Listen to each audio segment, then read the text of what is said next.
avait un souci de positionnement des personnes dans leur fauteuil. On a des fauteuils qui sont relativement standards, confortables mais standards. Régulièrement, on avait des personnes soit qui glissent au fauteuil, qui penchent d'un côté, qui sont mal installées.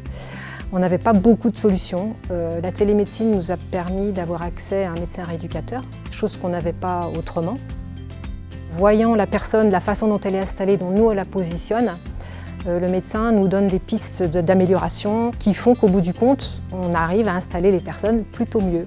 Parfois, ça peut être aussi une proposition d'un matériel complémentaire au fauteuil. Avant, nous avions des patients qui nous étaient envoyés pour du positionnement dans le service.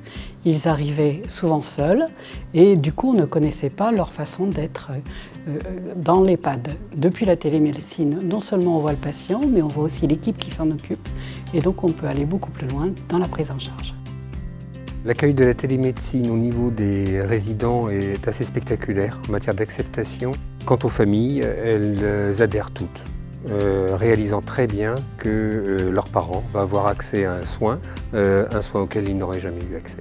L'image de l'EHPAD a été modifiée sensiblement au niveau des soignants, qui, en renforçant leurs compétences, ont en plus acquis peut-être une petite fierté d'appartenir à une structure dynamique et qui met surtout la modernité et la technologie au service du bien-être et du confort.